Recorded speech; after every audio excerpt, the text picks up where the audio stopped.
everybody, and welcome to Inside Out with Allie podcast. I am so excited about our guest that we've got on today. Welcoming Branden Collinsworth, one of my favorite humans on the entire planet. Branden, a little bit about him, just so you know who we've got today. He is the creator of Warrior Retreats, one of the most epic retreats I've ever experienced in my whole life. Head of Innovation and Human Performance for Core Power Yoga. He's also one of the global trainers at Nike. Branden, what's going on? Welcome to the show. What's up, Ali?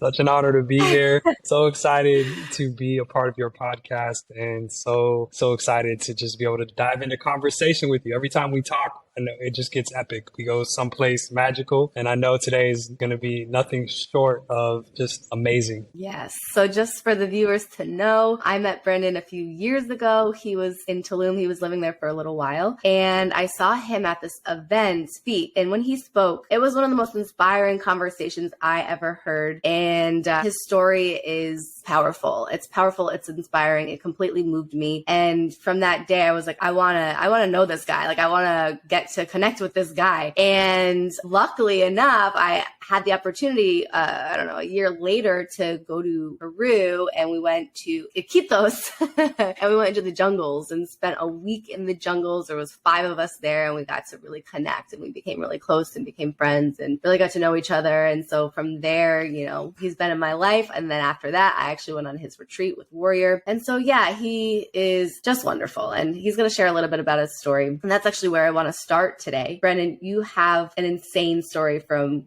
growing up to where you are today. And so I would like to start there. Can you share a little bit about your story and where you come from and to where you are today? Yeah, for sure. I still got to pinch myself like all the time. It's a trip to be on this journey and to be where I am. For those that don't know me, I grew up on the east side of Las Vegas. And a lot of people, when they hear about Las Vegas, they think of like the neon lights, the casinos, the gambling, the flash. But a lot of people don't realize like Vegas has one of the lowest educational systems in the nation. I think it's like bottom 2. It has one of the highest crime rates, one of the highest murder rates, and most of East Las Vegas is pretty much in destitute. It's pretty much in poverty. And if you grow up in the projects of Vegas, the chances of a person making it out are slim to none, especially if you come from where I come from, which is a single parent household, which is from generational poverty, which is from a household that had aspects of mental illness. To be able to like make it out of that is next to impossible. But one of the gifts my mother gave me at a very young age was a love for books and the power of gratitude. And those two things growing up helps me navigate some circumstances that most people never make it out. And it took 18 years of being in Vegas for me to finally get to a point where I had to make a decision that I was either going to let the streets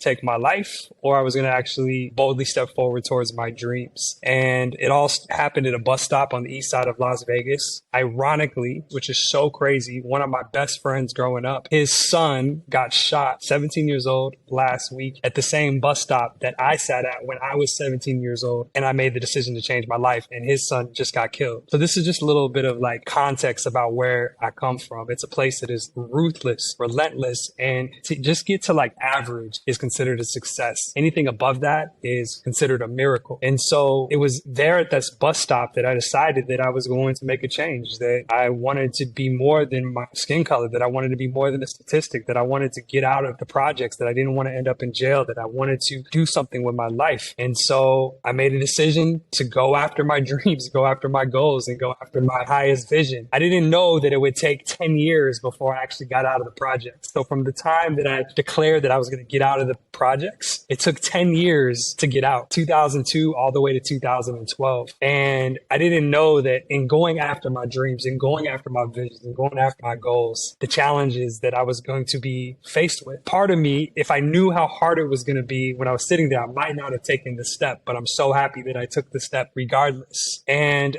as I mentioned before, the love for books that my mom instilled in me at 4 years old, that became a big part of how I started order to take my mind, my body, and my spirit way beyond the projects and into my highest potential. And so when I made that decision when I was 18 years old that I wanted to transcend my circumstances, this like aha moment came through, and it was like, Branden, you have to become a reader. And so for those 10 years, I just consumed knowledge like crazy. Anything I could read, every book that I could pick up, any piece of wisdom that I could acquire, I would go for. And a lot of people who know me from that time would tell you that I always had either a book with me or I had my journal. I had my journal because I was writing down my visions, writing down my dreams, writing down my goals. And I had books because I was trying to empower my mind. Flashback 200 years ago, slave codes were enacted across the entire United States to not teach slaves to read. Why? Because when we are able to abstractly think, when we are able to really root in the potency of knowledge and wisdom, it unshackles us. It unlocks us. It brings us to life in ways that are unimaginable. And so that's what books did for me. Books took me from being another statistic, being a high school dropout, being a victim of institutionalized generational poverty, to becoming a leader and becoming a proactive creator in my story. As I said before, it took 10 years from the moment I decided to get out of the projects to get out of the projects. And now I've just hit the 10-year mark from when I left the projects, from when my spaceship finally got into orbit. And I started really exploring the deep space of my potential, of my power, and of my heart. That's powerful. What were some of the main books that like really made an impact and made an imprint? There's been so many. One of the first books that I ever picked up when I decided to like take that leap was called Who Moved My Cheese? And Who Moved My Cheese is about these two mice or mouse or whatever plurality you're supposed to use. It's about these two mice who are like trying to find the cheese. And one settles for just like a little bit of cheese, but the other one, he perseveres, he waits, he's patient, and he ends up getting like all the cheese. That's one of the books that was like a game changer for me, because I was like, yo, I want the cheese, but I want all the cheese. The other book was The Alchemist by Paulo Coelho. I read that once a year. It's a game changer, just learning to tap into your personal legend, learning to listen to the omens, learning to like trust the universe, learning to like really listen to our heart. That book has been incredible for me in so many ways. Another book is called A Narrative of a Slave, the autobiography of Frederick Douglass. Frederick Douglass was born a slave, taught himself to read, taught himself a trade, somehow worked his way up to this level of tradesman where he was able to start making his own money, which inevitably he was able to like figure a way to get himself out of slavery, become one of the prominent movers and shakers in the Black abolitionist movement, and becoming the first Black man ever to make it to the White House. This story is absolutely incredible, and is the power again of wisdom, of knowledge, of perseverance, and of this concept that I speak of often of praying with your legs. Frederick Douglass says, I prayed for my freedom for 20 years, but nothing changed until I started praying with my legs. And what does that mean? So many people pray with their visions and their manifestations and their hopes, but they don't put action behind it. And what he's saying is like, when we pray with our legs, we're meeting God halfway. We got to like show up. We got to do the work. And when we do the work and we back it with prayer, when we back it with faith, magic happens. And that's what Frederick Douglass really instilled in me. So those three books right there are like some of my favorite. There's hundreds, but those three right there have been game changers for me. Pray with my legs. I'm taking that. I love that so much. Yeah. It really sums it up to what needs to be done. I think there's this misconception that you just ask and you put it out to the universe and then it's going to just here it is. And then people get mad when it doesn't just show up. Right. And that action part is everything. Now, you talk about this 10-year period and you have these books that you've been reading and focusing on. So from books to where you are now, like the action piece, the praying with your legs piece, like what next? Like, what was after that? What helped to propel you from the books to where you are now, to success, right? It was books mixed with action. That's the key. Epictetus, he says, don't theorize about your philosophy, embody it. A lot of people read, but like, are they actually embodying the wisdom that they read? So early on, they say when the student is ready, the teacher will appear. Mentors started to appear in my life that started to help me embody the wisdoms and the theories and the teachings that were coming into my life. My first mentor, Mr. Mulholland, aka Morpheus, like the Matrix. He's this ex-Black Panther brother. When I went to the community college as a freshman, I was like way underprepared for like college life. First 2 years of community community college. None of my classes counted because I was like that remedial, because I was a high school dropout. But he saw something in me and he helped me to start to believe in myself. And so as I started walking this path, all these like mentors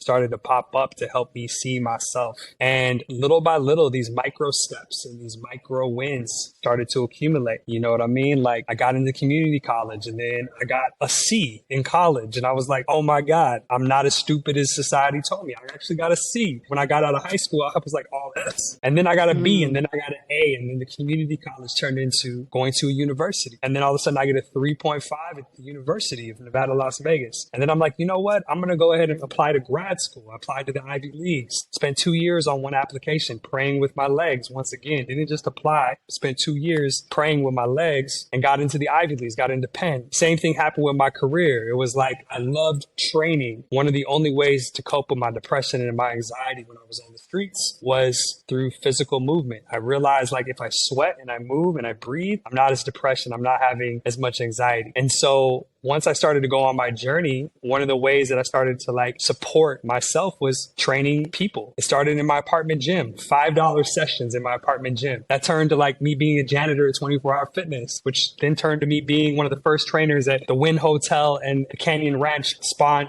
and Gym at the Plaza Hotel, which turned into a 4-year internship under a prominent sports psychologist, which turned into me opening my own business as a trainer. It was like all these little micro wins during that 10-year period that all led to 2012. 2012 was a powerful year and truly a 10-year mark, because 2002, when I decided to go on the journey and like leave the projects, 2012 is when I graduated with my master's from the University of Pennsylvania in psychology. It was also the same year that I opened up my first gym that ended up growing to 4 gyms and ended up becoming one of the only gyms to win Business of the Year, the Mind Body Bowl Business of the Year out of 65,000 gyms worldwide. And that was the catalyst that got me into Nike. That was the catalyst that pushed me into traveling and training executives and DJs and celebrities all around the world. That was the catalyst that opened up doors for like a global expression. And so 2012 to 2016 was like warp speed, where all of a sudden my career took off. And all the things that I used to wish I'd had now was in like the palm of my hands. I was now living in a dope fly high-rise condo loft with crazy 180-degree windows looking out over the Vegas Strip. I was able to travel the world. All of a sudden, women that I once upon a time never even looked at me, all of a sudden were like interested in me. All of a sudden, like every shoe that I could have ever wanted when I couldn't afford shoes was in my living room. Nike was sending me 10 plus shoes per month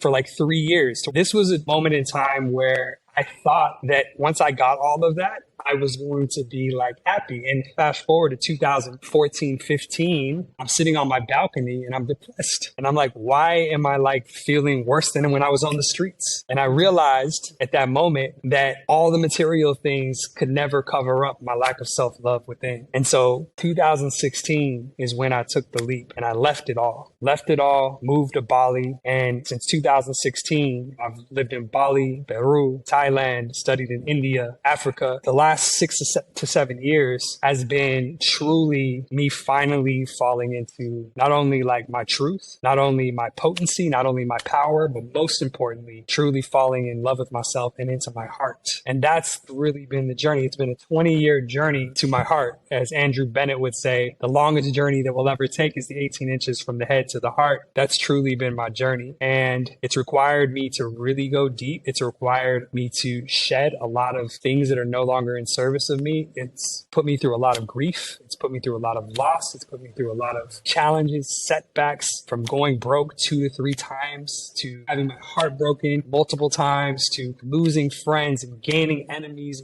Everything that makes for an epic superhero movie has been the last 20 years. And so now I've landed on the other side of so much. And it's my goal just to help people remember that if I can make it through all that, they can too. It's my goal to help people see themselves as they are, which is miracles, which is sacred, which is one of one, and which is a gift to this world. And I believe once people start to really see themselves as that, it becomes a game changer. So I think one of the greatest gifts that I bring to the table is my realness. I've been through it. It's not a facade. I've lived it. Therefore, for it is an embodied aspect to me that I bring to the table. And I think in a world that we live in where so much artificial and fake is the norm, people are starving for real. It's so true. And your mission in life is love. Mm-hmm. And it shows that you've done the work because you do embody it. It's beautiful. And you talk about this journey of coming back to self-love. And you hear this phrase tossed around a lot by a lot of people like, oh, just love yourself, right? Mm-hmm. And it's not so simple to just love yourself when there is a society giving you all the reasons why you shouldn't, media giving you all the reasons why you shouldn't. So, A, what does it mean to love yourself, and how does somebody start on that journey or go deep into that journey? Yeah, that's a great question. That's a question that's been asked for thousands of years. And I don't know if there's the right answer. I don't know if anybody's found that answer, but I can tell you that once I declared love as my mission, it's become more and more clear to me that the pursuit of that answer is everything. The pursuit of our own self-love is everything. The pursuit of cultivating loving relationships in our life is everything. And I declared love as my mission. I was in Copacabana, Brazil, and Alex, you know her in Tulum. Shout out to Alex, amazing yoga teacher. She just broke up with me and I was like heartbroken. And she was like, you were always on your mission, but I never felt a part of it. And she was like, do you even know what your mission is? And I was like, not really. And I got off the phone that day and I'm like, damn, I'm sitting there in the middle of Copacabana, Rio de Janeiro, Brazil. And I'm like, what is my mission? And I was told one time, if your mission is not so big that you probably never will be able to achieve it, or if it's not so big that it includes more people than just you, it's not big enough. And I asked myself, like, what does everybody want? And the truth is, everybody on this planet, doesn't matter where you're from, what religion you come from, doesn't matter what socioeconomic bracket you live in, like love is truly the universal desire for everybody. And I declared love as my mission. And once I declared love as my mission, it was like the universe was like, oh, you want love to be your mission? I'm going to show you everything that is not love, so you understand love. And it's become this really deep excavation for me to like reconnect with my heart. I would say for people who are looking to cultivate deeper levels of self-love,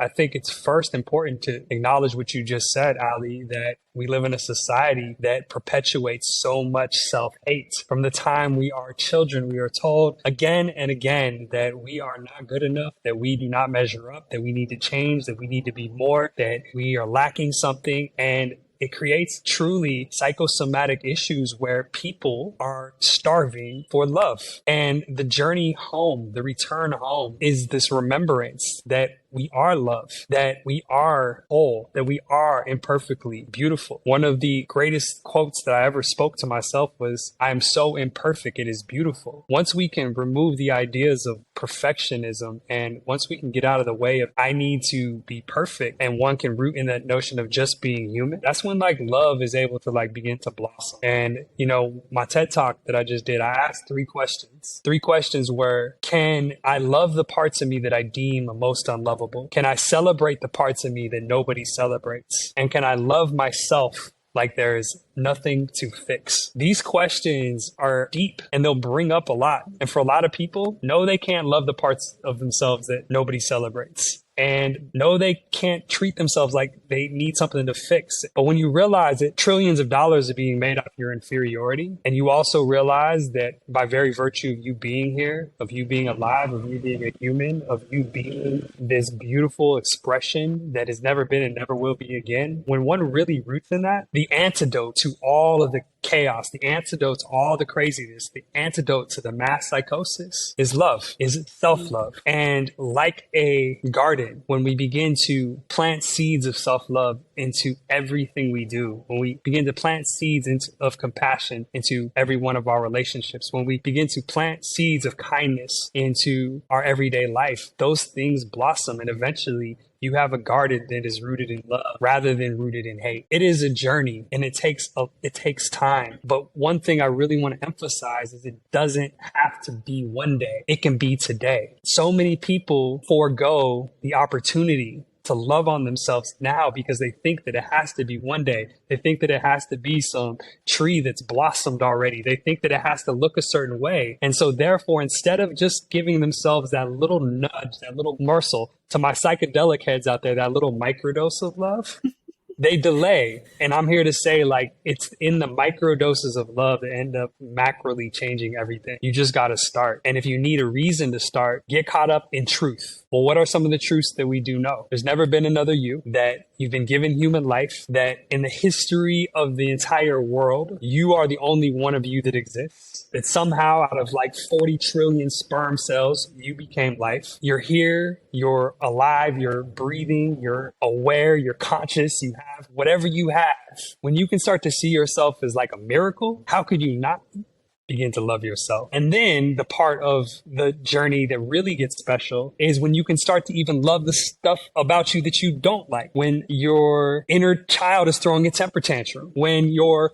codependent tendencies are wreaking havoc in certain situations or your relationships, when your anxiety is on a whole nother level, when you can even look at those parts of you and say, you know what, I love that part of me too. That's when it really starts to shift everything. And again, I said this in my TED talk, like, it doesn't mean you don't change the things that need to be changed. It means that you sit and root in understanding that self-love and self-hate can't live at the same time. So why not choose self-love? Because what we nourish grows. And when we nourish self-love, what grows ends up being something beautiful. So it's almost like having a compassion for yourself, a gentleness with yourself in those things about yourself that are challenging. That makes a lot of sense. It's really beautiful. And you mentioned the depression and anxiety that you had struggled with back in the day. Is that gone for you now? Does that still crop up? And for the people who struggle with that type of stuff, I mean, I have a relationship with anxiety myself. What do you say to those people? It's all about cultivating your tool belt. So the tool belt can be physical tools. It can be energetic tools. It can be mental tools. These are things that bring you back into a state of harmony. So most mornings I wake up in kind of a like funky mood. I would say like a little bit of a depressive state. I know that if I start my day with gratitude, all of a sudden it pushes me a little closer to my joy. I know that if I drink some water and get some sunlight and meditate, it's really going to start to swing me towards joy. I know if I move and I sweat, oh, now Big Mo is awake. Now momentum is starting to like take hold. I know if I have some good conversations with friends, it's going to take me even to a higher level. I know that when I really am feeling down,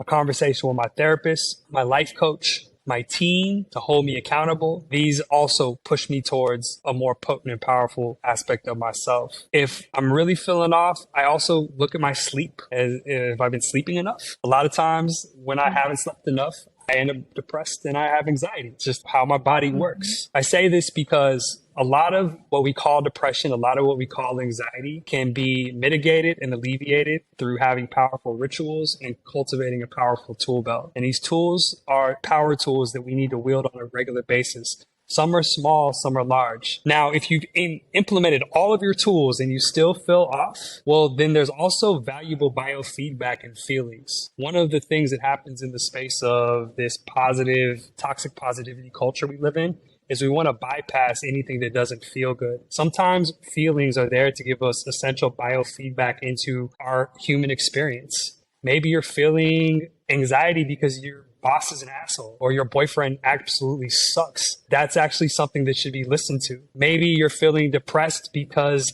the environment that you live in is a depressive environment, echoing the quote that if a flower is not blossoming, you don't change the flower, you change the soil. So implement the power tools, but then also learn to listen to the emotions and feelings that come through. What you'll realize, and this is why yoga, meditation, and these more introspective modalities are so important, is what you realize is they are all teachers here to teach us and give us a deeper understanding into what it means to be human. But I can tell you that contentment is a set point that anybody can get to. Joy is a set point that anybody can get to. Love is a set point that anybody can get to. And you can be in those set points and feel the other emotions, but your set point is established at a certain level, a certain octave. And that set point is usually established by tools that you cultivate, you developing those muscles, and inevitably they become your everyday go-to frequencies. Yeah, I mean, everything you're saying is so important. The meditation, all of these tools, the gratitude, the journaling, everything you just mentioned, these are tools that when you're feeling down, when you're not feeling that self-love, like these are tools that help you cultivate that self-love to get out of those funks, to get out of these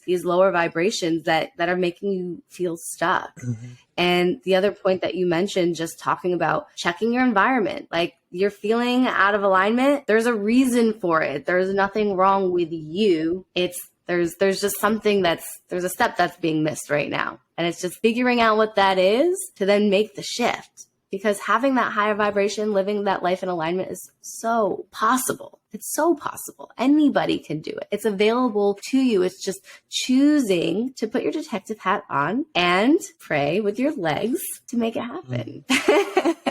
Amen. Yes. Now, I want to talk about warrior retreats. Cool. I got to bring it up because this is epic. So I did it in 6 weeks ago. Yeah, it's crazy time. And I was about to say 3 months. It feels like forever that we went. But we went all through Peru and we explored, 4 different pockets of Peru with, 20 of the most beautiful humans I've ever met inside and out. Just such inspiring humans. And Branden, what you've created is magical. I mean, this started 7 years ago. We were warrior number 7, but he's done 7 of them now.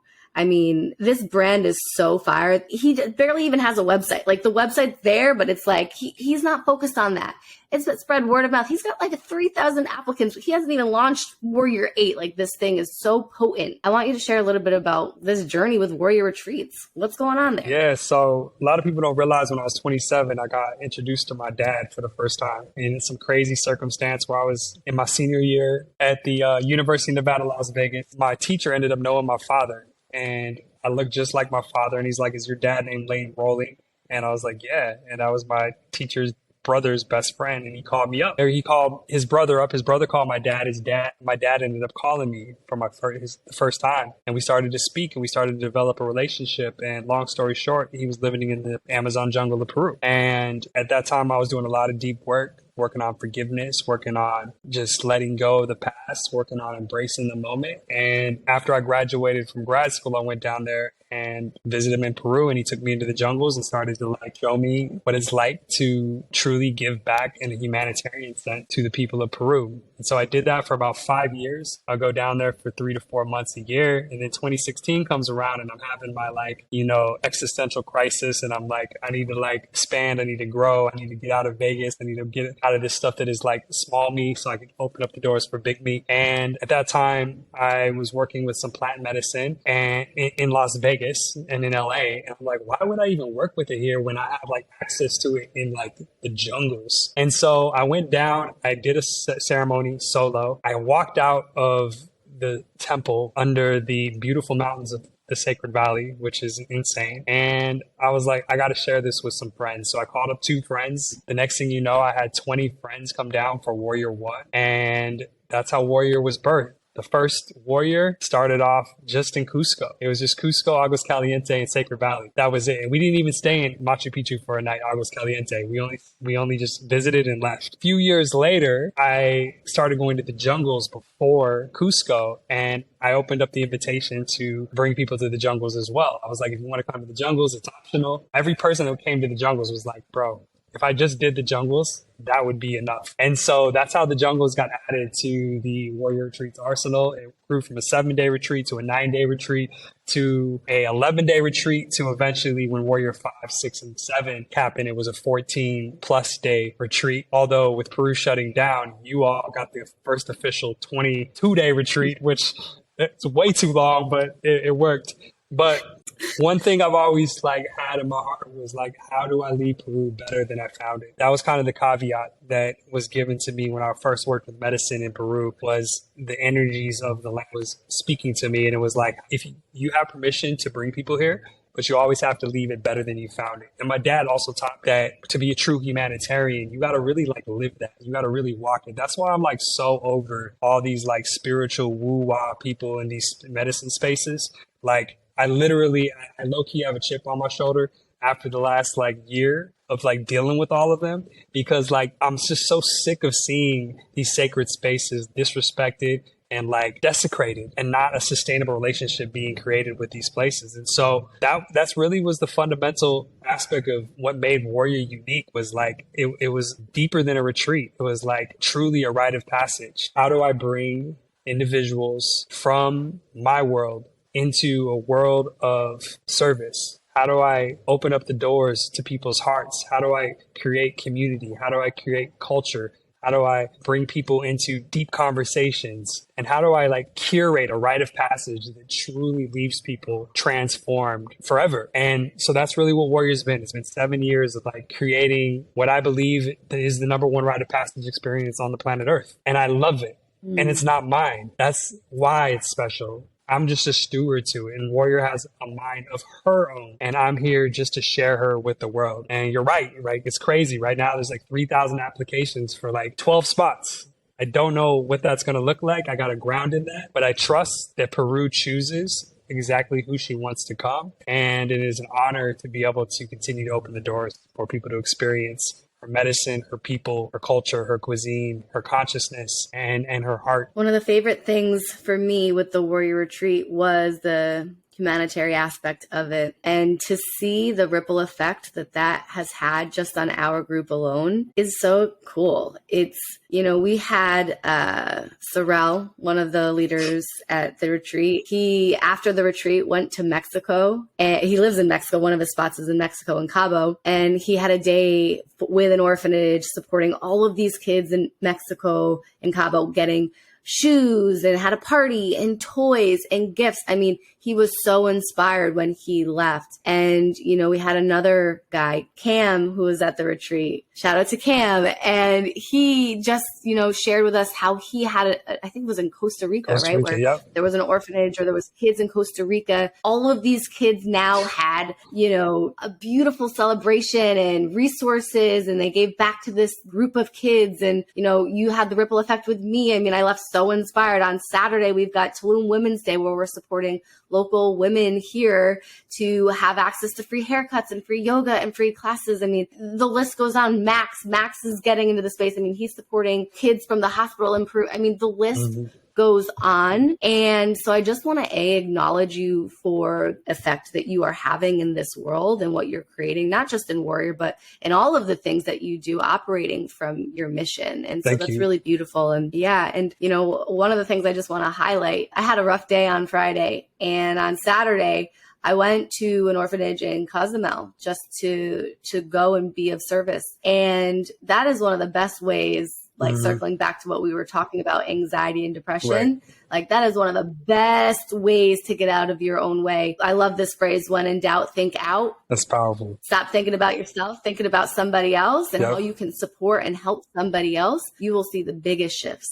The biggest shifts. And so anybody listening to this, I invite you to step into this space of, how can I be of service? What ripple effect can I have in this world to make a difference, to make a change, to just make someone's day a little bit lighter, a little bit happier? And it doesn't have to be anything big. It can be something small. It could be as simple as smiling. It could be as simple as giving a compliment. It could be as simple as just buying a coffee for the person behind you for $3. Like, it could be the smallest thing, but it's starting to think about, how can I step into this heart-centered space and be a leader leading from love? Remembering that. And that is what I love about you. Yeah, 100%. Appreciate that. And remembering that, as Muhammad Ali would say, service to others is the rent we pay for our time here on earth.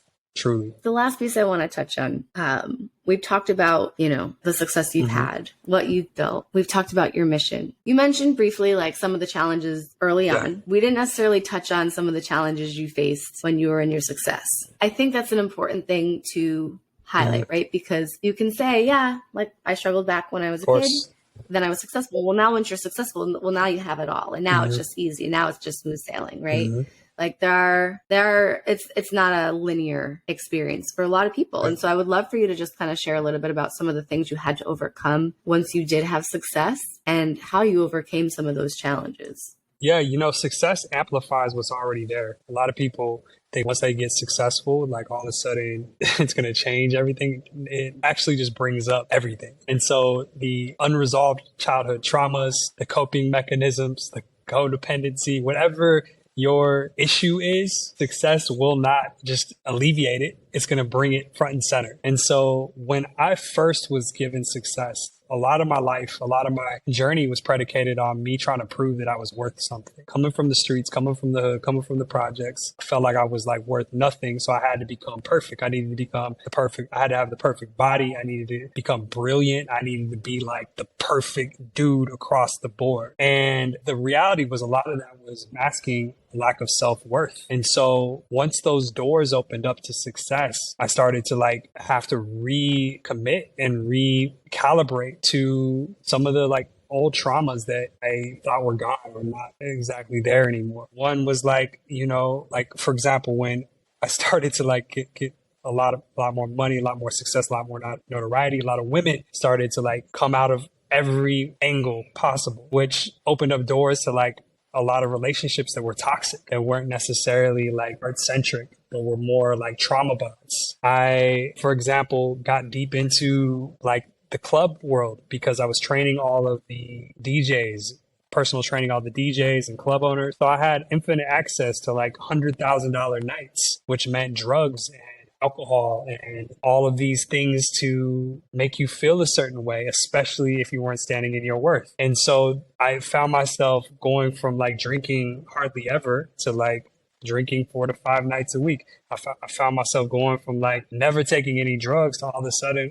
a couple times a month, like having some MDMA. Went from like going from, not partying to that becoming a whole entire scene, from not spending money to all of a sudden feeling like I needed to like wear. I remember I bought like a $2,000 blazer and some cranberry juice got spilt on it and I never could wear it again. And I was like, that was the stupidest decision I've ever made. I would never buy a blazer like that. But at that time, I was just trying to keep up with people because my worth wasn't intact. And so those 4 years, it was really this mirror to me that I'm so grateful that I got to experience, because a lot of people, they don't really have that opportunity and they find themselves in their like mid 30s, early 40s, and then all of a sudden they're trying to figure out who they are. What I was given at a young age was like a really fast crash course into who I was. And kind of the pinnacle was I was at the Super Bowl party. I think it was like Super Bowl 50. And I was drinking. I think I had like a whole entire bottle of Patron that night in San Francisco.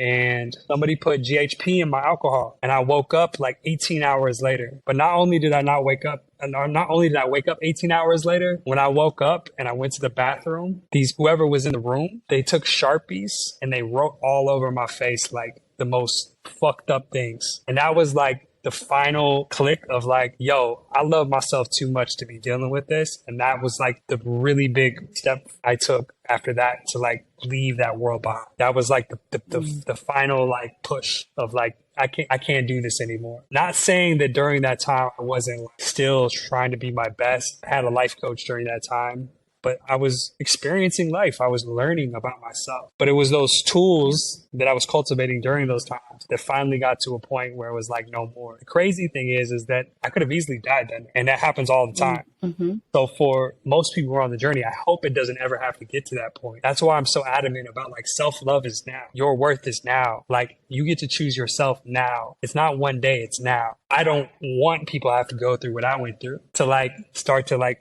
fall into that space of self-worth. Because when we're truly standing in self-worth, the choices that we make, the substances that we consume, the food that we consume, how we take care of ourselves, how we live our life, who we let in our life, this all changes for the better. When we're not standing in our self-worth, we're at the mercy of the world. I had to learn that the hard way through some deep trials and tribulations and almost losing my life. For everyone listening, this is why I wanted him on my show.